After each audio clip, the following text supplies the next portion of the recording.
Hi, I'm Phil Lefanu, No, I'm Stuart Bolus. and welcome to the Lefanu and Stew podcast. Welcome back as well. We've been gone for a couple of weeks, haven't we, mate? Yeah, I just needed to take a bit of a break, which we might talk about later on, but it's good to be back. Yeah, it's good to be back.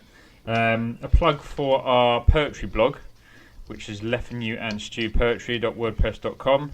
Plenty of stuff in there. I looked in there the other day, and there was about 30 poems, Stu. That's quite impressive. Yeah, even if we do say so ourselves. We start off this week with our positive story. Do you want to kick off your one, Stu? Yeah, so I think today there's the story has come out that Captain Tom, who's been raising money for the NHS, is going to be knighted. So for those who are not aware, a 99-year-old veteran basically decided to walk laps around his garden. He's very old, so he could use a Zimmer frame and stuff to raise money for the NHS. He initially wanted to raise £1,000 for NHS charities, and he ended up raising £32 million instead as his story gained traction in media and as many people started donating. He turned 100 a few weeks ago, and yes, he's been made a knight. And it's just a feel-good story in the sense that this old man who really wanted us to do something good, even though he's very old and frail, and he's got the recognition he deserves, and it's just a really nice end to a story, I think. Yeah, it's definitely has brought out a lot of positives in people, hasn't it, this whole situation?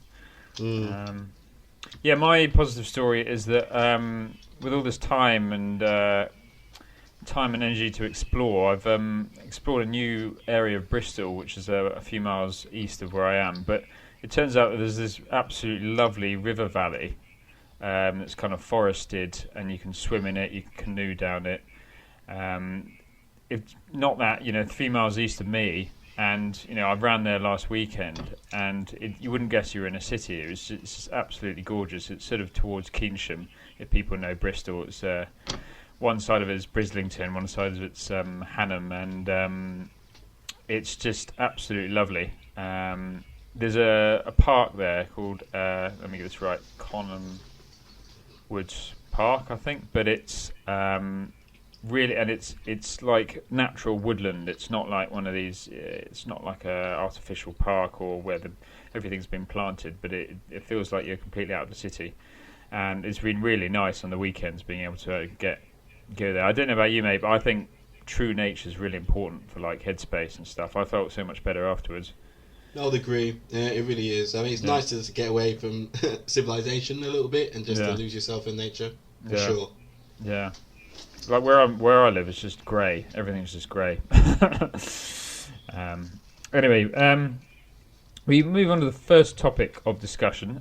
We thought we'd try something slightly different here, so it's not just conversation, but we thought we'd list stuff to do with the topic and then discuss what both of us have put on those lists. So the first topic is societally accepted addictions. So addictions that a lot in society view as good or okay.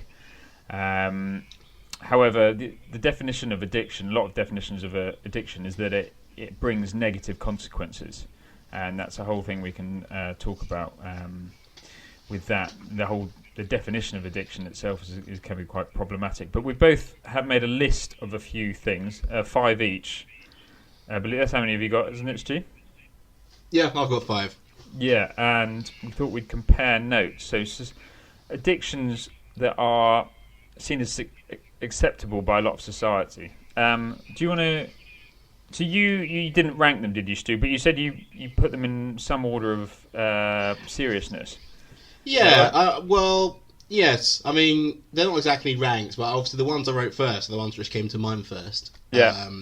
So I can start with that one. I mean, I'll just go with my first one. You can comment on it.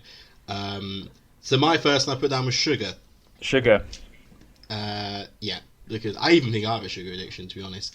I think, eating a ridiculous amount of sweet things and, the ill effects that brings, be it diabetes or weight gain, is actually it can be a pretty serious problem.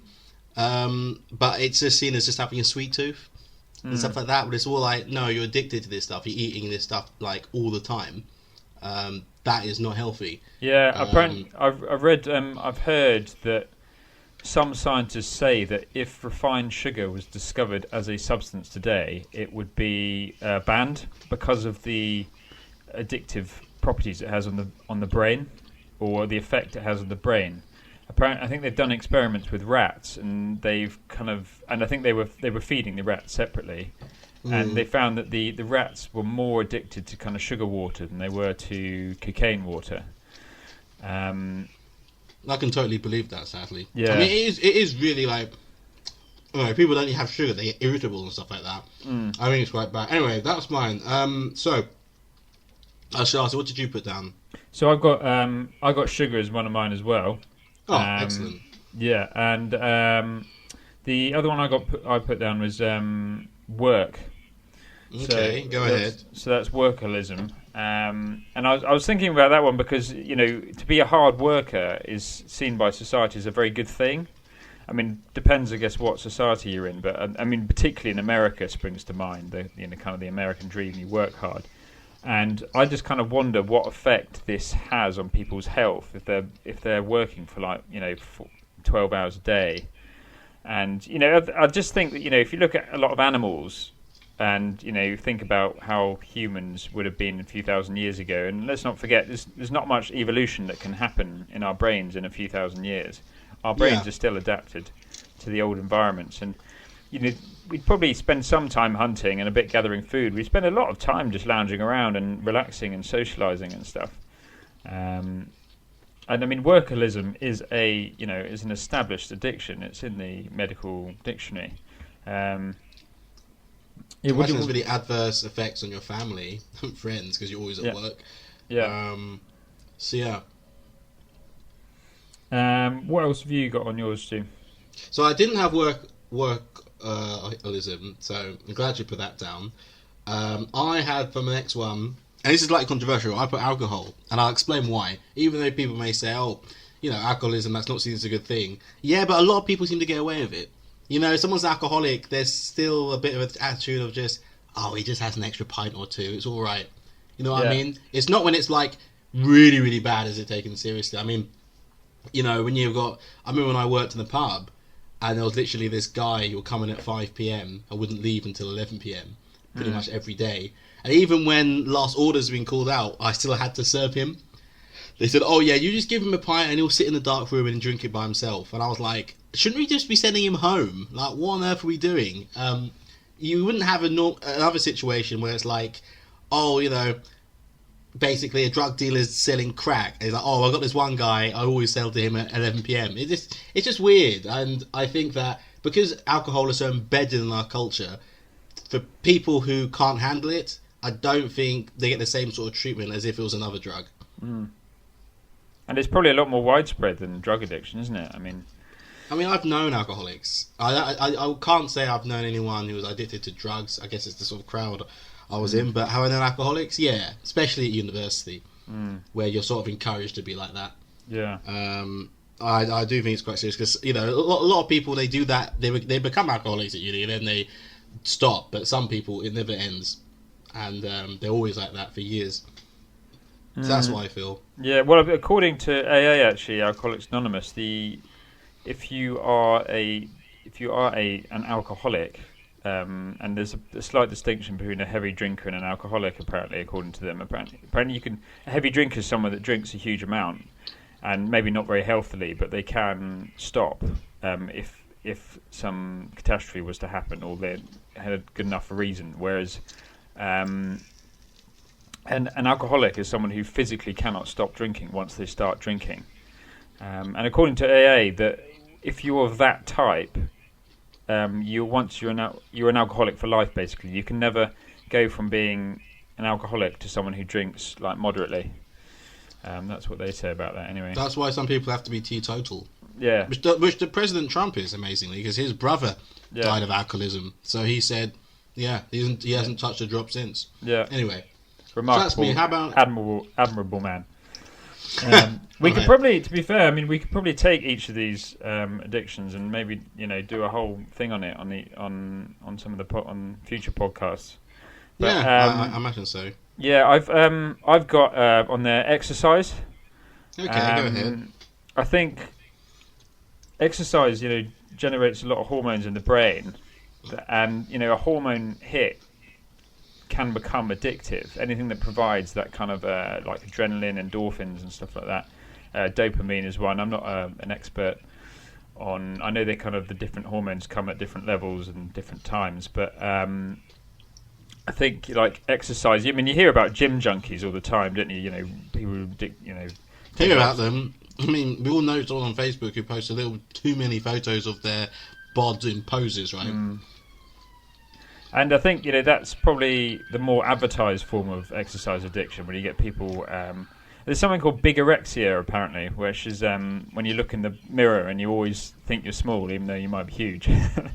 And I think that's the more advertised form of exercise addiction. But I think even stuff like running, like if every evening you're kind of going out for running for miles and miles and miles and miles, and kind of it's having an effect. Maybe you're avoiding your family, or you're not actually have much time to do other things. I'd argue that it can become an addiction. Yeah, I think that's very true. I mean, I got into running for this pandemic. I haven't actually been in about 2 weeks because I just needed the break from everything. But yeah, some people, I think you do feel like, some people know that I'm running like 15k a day. You're like, really? You don't really need to be doing this much. Yeah. It's or like maybe 15k every few days. I'm just like, that's just that's not exercise at that point. That's like a duty. Yeah.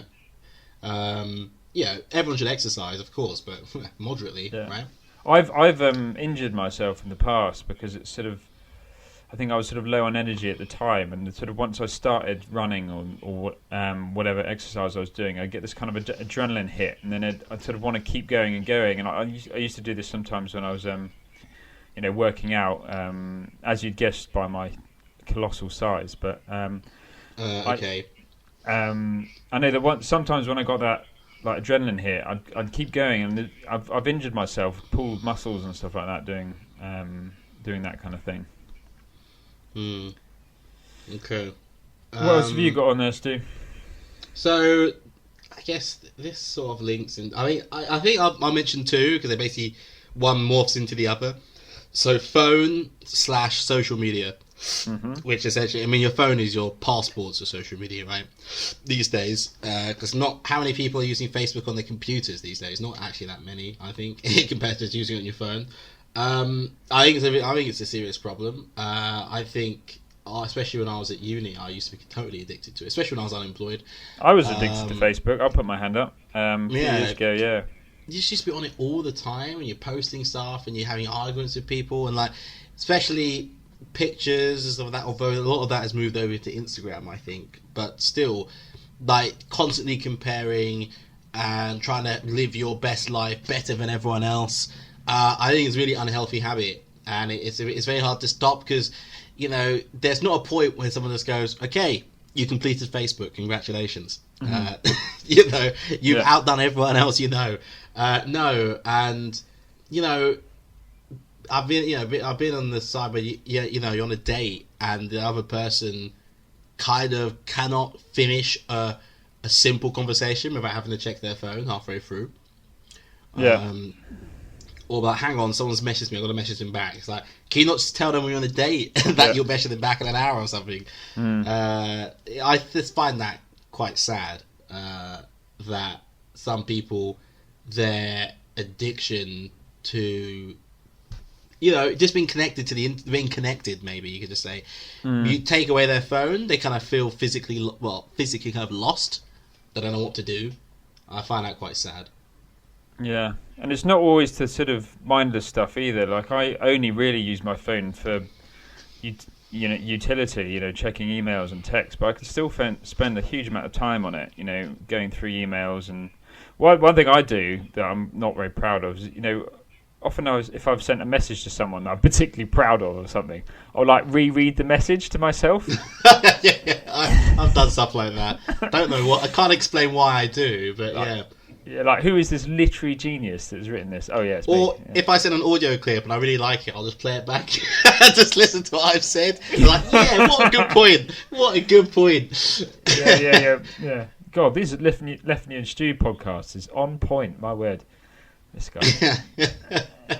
No comment. That's what I'll say to that. Yes, so that's mine. I mean, you must have another one, right? Yeah, I think we better move on. But one I thought about was news addiction. For sure. I think like people definitely think that like addiction, because it's got connotations of being sort of grimy and kind of working class or down. I think people think that if it's intellectual and quote unquote stimulating, and what is the word people use, mindful or whatever, then it's fine. And of course, the reaction your brain has to something doesn't matter whether it's Love Island or whether it's the Financial Times. I can't quite imagine someone get addicted to the Financial Times, but you'll be surprised. Yeah, well, yeah, this is the point I'm making, and I think I got pretty addicted to the kind of Guardian website a couple of years ago. Particularly when I came back from volunteering in Calais, and I was, really annoyed at the world. And of course, I was annoyed at the world. So then I'd look at the Guardian website and be like, "Oh yeah, the world is crap. Oh, this guy." And there's endless articles, just endless, clickbait on the right. You read one article, it's another one, another one, another one. It's just I hear you there, mate. Yeah, I could say I'm on the news a lot, but it depends. I mean, I find it very informative as well, but I think it gets to the point you're just kind of learning stuff to kind of make you get a rise out of you. And I think a lot of media is structured like that, because that's you engage with stuff that makes you angry. I think more than stuff makes you happy. Absolutely, yeah, because I think if it made you happy, you wouldn't particularly go back to it necessarily. I think like when you're happy with something, you're like, oh, it's really good, right, I'm going to do something productive now. Whereas if you see something miserable, it makes you feel down, and then you kind of think, or angry, and you just get outraged. How could this be? And then you share it with everyone you know. Someone I know was like, "Oh, can you believe what someone wrote on my Facebook?" Blah blah blah blah. I was just thinking, well, yeah, but you went on Facebook. You look, just don't look at it. Let's move on anyway. But unless there was any you hadn't from your list, you hadn't said. Nah, the only one I was going to say was computer games, but that's what came up on mine as well. And I will say, I think this is a very, very serious one. Like, I met someone who'd gone to a rehab, I think for drugs or something. But you get these rehabs where it doesn't matter what your addiction is, but they just kind of get you. They use the same process to get you off it. And he said there was a guy there that was like going to rehab for a computer games addiction. Like he had to go. Yeah. And wow. Yeah, I think that's something we can cover in a later one, but I do think that's definitely one we need to talk about one day. Anyway, moving on to the next topic, Phil. Please guide us. Was your topic, I mean, I think it maybe reflects why we took a break from the podcast last week. I mean, the lockdown's sort of getting to us a little bit now, isn't it, Stu? It's I mean, I think because we last did our podcast, I think maybe 2.5 weeks ago. And I mean, look, we've hit, for me at least, this would be exactly around 2 months now I've been in this situation. And I guess, with anything which is sort of new, the novelty kind of wears off after about 6 weeks. And so, if you can call it the honeymoon phase of lockdown, of it being new and exciting, and obviously, I'm not going to lie, it is a tragedy as well, but when you're in a position where you're safe, you can work from home, it is quite like an interesting experience. But I kind of reached a point I was like, I'm just not really enjoying it anymore.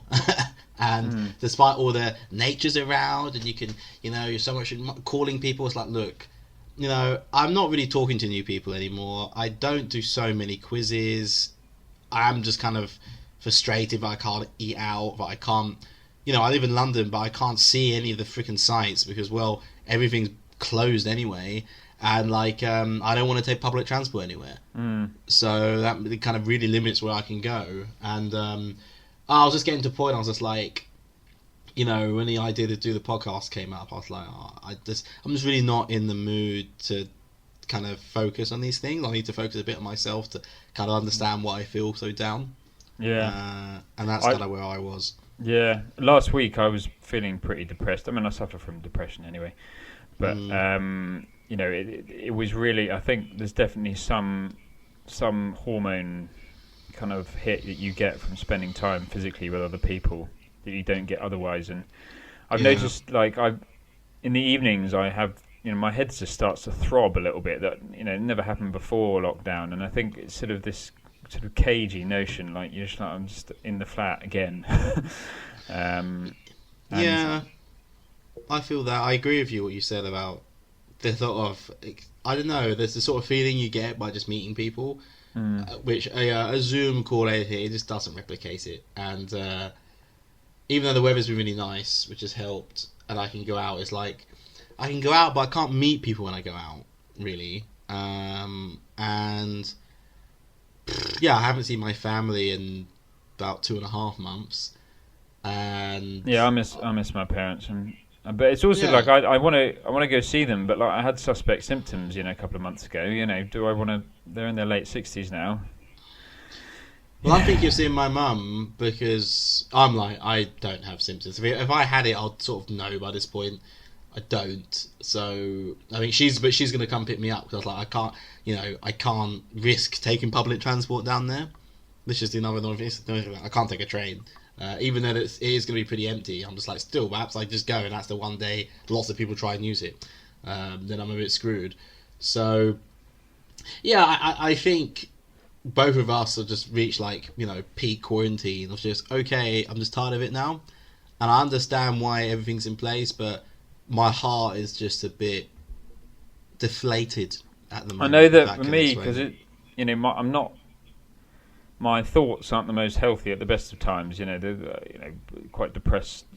Lots of negative thoughts, and when it's just been me and my own thoughts in my room all the time, I have to do a lot to kind of keep them in check. Like, if I just took what my head said seriously all the time, I think I was absolutely doomed. You just, for me, I often go into this quite sort of negative cycle when I think, well, I'm not going to do very well at my job later on in the year. I'm not doing very well now. Things just, Yeah, because you're still working, aren't you? Right? I think working from home or sort of. I'm doing teacher training. I'm sort of planning lessons that I'll never teach in a way, actually. But it's quite useful for me to get to know the material, and I've got uni assignments to get on with as well. yeah. So for me, I am working from home, and my job is okay. I mean, honestly, I shouldn't have anything to complain about. But I'm just really struggling to be motivated a lot of Yeah. the time because I'm just like, well, we're doing all this, but in the grand scheme of things, this is really important anymore. And when you think like that, it's really hard just to get tasks done. You're just like, if this doesn't happen, it doesn't matter. And that, yeah, that just bleeds into this sort of general feeling of what am I doing with my life? If I'm doing something which feels meaningless, what am I actually doing? Do you ever feel like that sometimes? Well, yeah. I mean, it's that kind of leads on to our next topic. We won't go into that quite yet, but um, it's a continual struggle for me that I wondered, like, how much use is the work I'm doing going to really be for humankind, and Yes. is there more I could be doing? That's the problem with me and you. We're not particularly motivated by money. I'd like enough money so I could buy a house one day, which isn't too much to ask for, I think.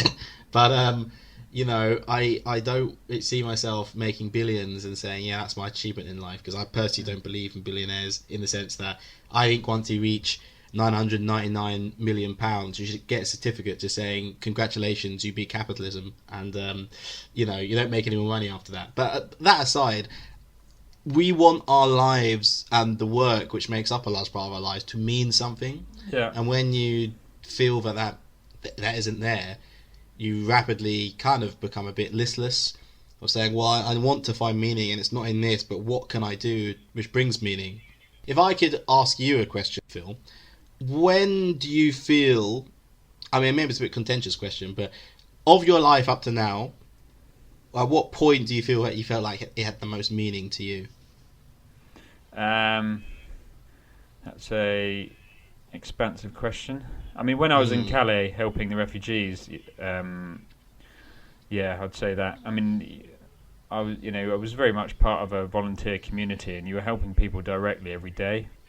You're handing out clothes and food and stuff, and that I think was probably the most rewarding, kind of work you can do. Mm.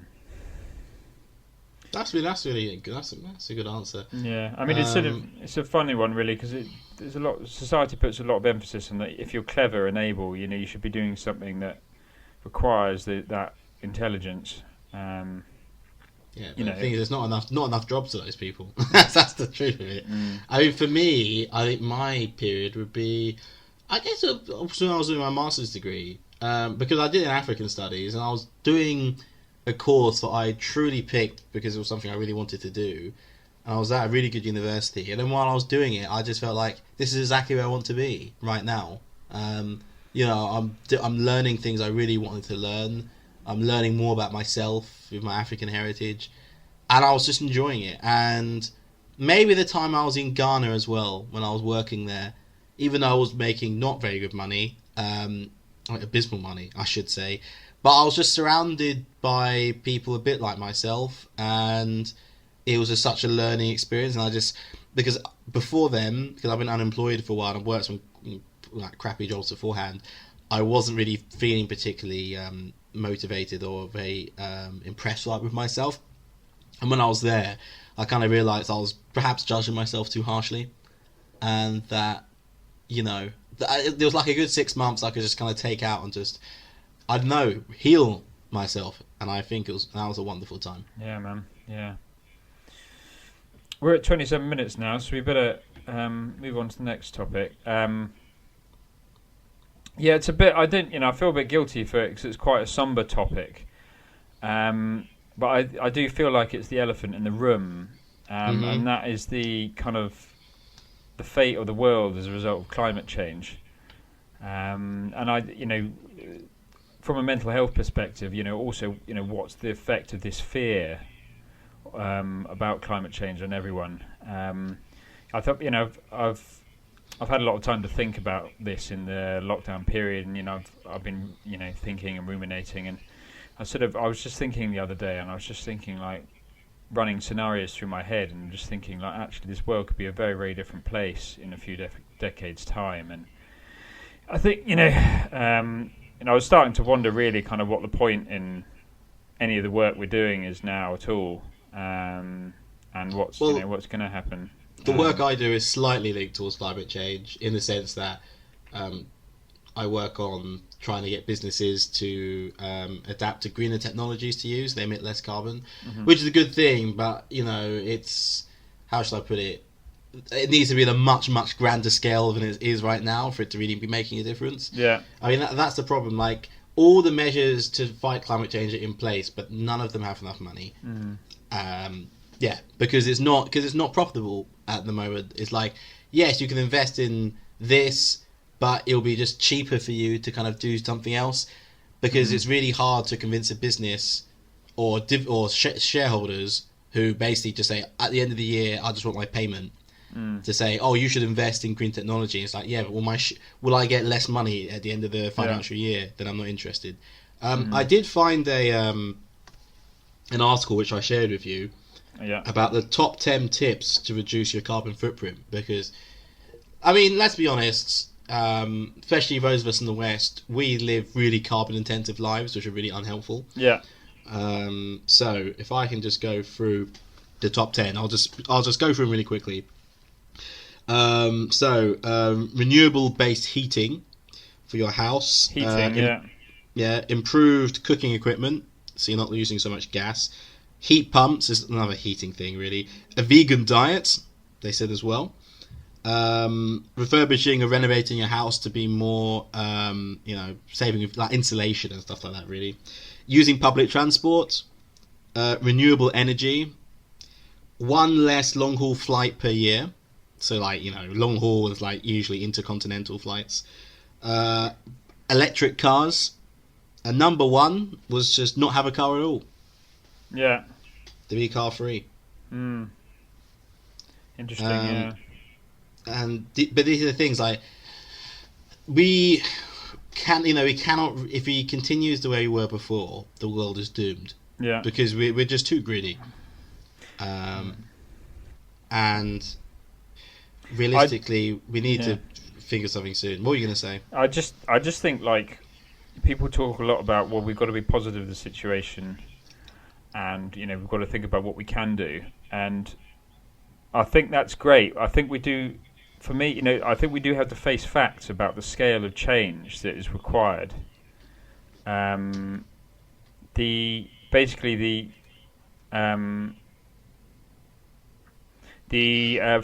To keep it, the very initial target, I think it was a couple of decades ago, was to keep warming to 1.5 degrees, and we're now at 1.1 degrees. And that 1.5 degrees would kind of mitigate the worst of the effects, basically. And to keep on track for that, we have to cut. The world has to cut its carbon emissions by half by 2030. And look how the world's collapsed when we cut. I don't even know if we cut. I think we cut over by half, but you can see the world is just not ready at the moment. We haven't set up any sort of infrastructure to be able to do that. Yeah, So the second scenario is keeping the warming to 2 degrees. 2 degrees. Now the difference between 1.5 degrees and 2 degrees on the effects that would have of just that 0.5 degree difference is massive. Like, it's a lot of the negative effects, like drought, might be multiple times what they are just with that extra 0.5 degrees. And I think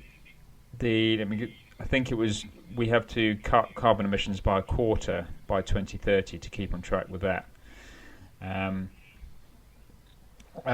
don't know if you got anything to say about this, Stu, but I think there is a sense. I don't know if people. I mean, a lot of people say they don't care or they don't take it seriously. I think on some level, I think people do care, and I think it must be having an effect on mental health and stuff like that. I mean, it's quite a terrifying prospect of the world in our lifetimes. Potentially, by the time we're like our parents' age, the world could be radically, radically different.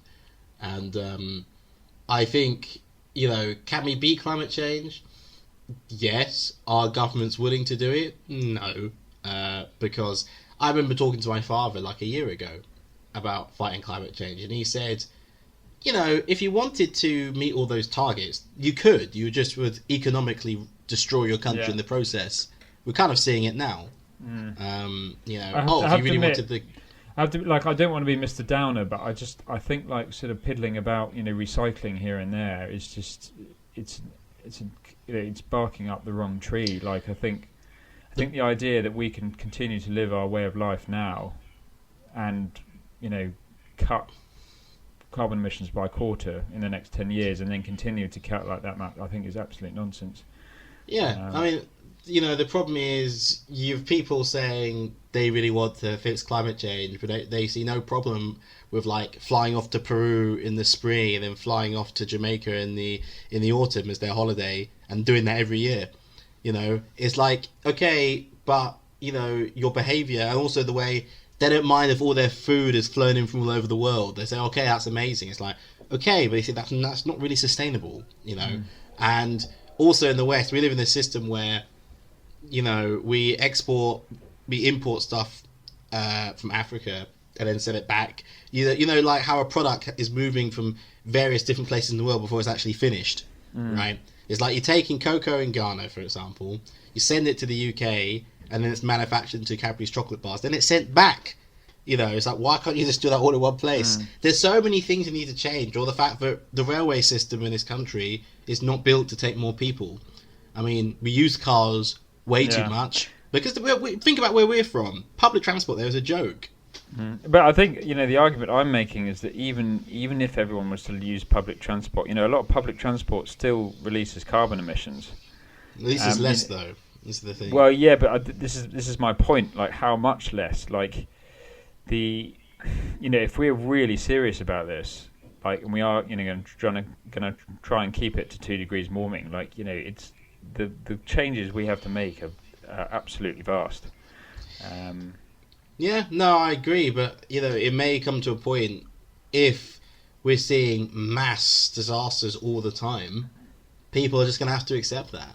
I think the one good thing this virus has brought, perhaps, is it's basically shown a lot of governments that people can make these sacrifices if needs must, you know? Because beforehand, remember they were saying with this lockdown, British people will just never accept it, but we did eventually. It was just like, you know, because you just realise that's what has to be done.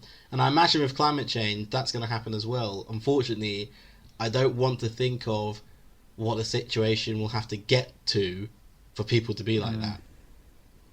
Because for me, I'm already thinking like, well, I'm really going to have to sort of change the way I live. And climate change is a massive issue which is going to be dominating our lives, our children's lives, basically, I think to actually properly defeat climate change, probably about 200 years, realistically. So and in that 200 years, you're gonna have 100 years of absolute carnage. Yeah, where things are just awful for a long time. Yeah, and I think a lot of people say, well, this is just very doom and gloom, and I have to admit, I think this is just, you know, we have to be honest. We have to be very wary of, you know, sort of polishing the brass on the Titanic. You know, there's a guy who invented the Gaia hypothesis. He's an ecologist. Oh yes. He's just turned 100 actually, but he's one of the most prominent ecologists of last century. And James Lovelock, that's his name. And he's been saying for a while. He just said, like, you know, we've got to look at what changes we're going to make as a population to cope with the effects of climate change. He said the horse has bolted. Like it's not, you know, sea levels are going to rise. He was advocating, you know, we need to look at now about moving people from Bangladesh to, you know, Europe. I imagine that didn't go down very well. I don't know. Yeah. But yeah, I mean, I don't want to ramble on. I think like you know, I feel sorry for younger generations now when they, you know, if they kind of go to school at 6 or 7 years old and they're just getting filled with this message that the world's absolutely screwed, and you know, it's going to be up to them to. Yeah, but that's the burden they'll have to carry as a generation. Sadly, I mean, our grandparents had to shoulder world wars. Our parents had to shoulder very little. They lived in the West and they had a grand old time and they destroyed the planet. Now it's up to the rest of us to sort of fix it. But you know what? If the rest of our lives is making sacrifices so that the planet has a chance, I think that's a noble sacrifice to make. No, I don't mind. If my travelling from here on out gets really reduced, then, you know, sadly, then so be it. You know? Yeah. If that's what needs to be done, then that's what needs to be done.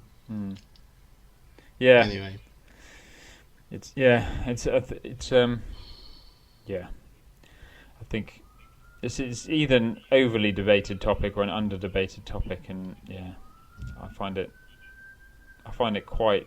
I've reached a point with it actually where I'm kind of accepting it, and I'm thinking, well, you know, stuff's going to go down, but that's the nature of human existence a lot of the time. Yeah, that's very true. Anyway, as our podcast will be coming to a close, can you introduce the song you'll be playing? I can. It's going to be the song No Diggity, which is an old hip-hop song, but I'm going to be playing the cover of that by Chet Faker, who's I believe, Australian? I'm just going to look it up. Chet Faker. No Diggity, I know that song. Yeah, he's an Australian singer and songwriter. Not much. Why are you using the cover if not the original, if I may ask? It's a very different take on the song, and it's absolutely beautiful. I found it a couple of years ago, and absolutely fell in love with this new version. And yeah, it'd be interesting to know what you think of it actually once you hear it. So we're going to probably wrap it up there, aren't we, Stu? Yeah, I think so. Thanks very much for listening. It's been a real pleasure to be able to do this podcast during the lockdown period. Kind of connect with people I wouldn't otherwise be seeing. I don't know about have you meaning me. No, spreading this message that we've been saying to our thousands and thousands of listeners. Right, knock off 3 zeros, and yeah, you may be right. But yeah, no, it's been good. It's been good. I think it's just good to kind of be occupied and do something and to chat with a good old friend. So I mean, come on, this is final point. We've known each other for 14 years, I think, more or less. Yeah. Over half our lives. Nearly, yeah. Anyway, it's a goodbye from me, Stuart Bolus. And it's a goodbye from me, Phil Lefanu, and we'll see you guys hopefully next week. Bye-bye.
Stacking up cash, fast when it comes to the gas.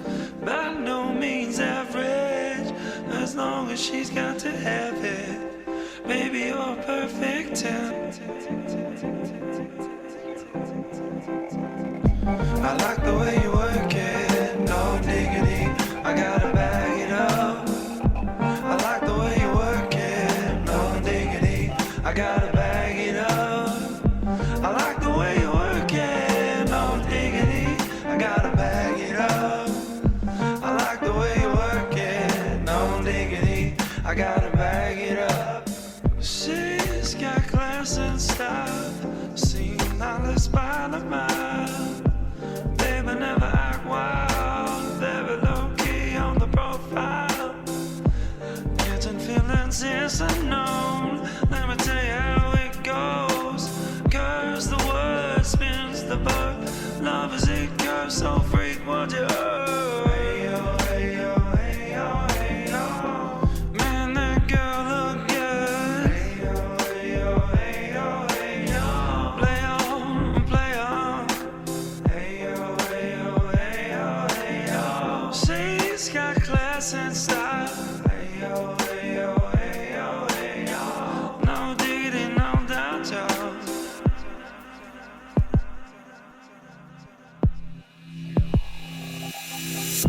I like the way you work it, no diggity, I gotta bag it up.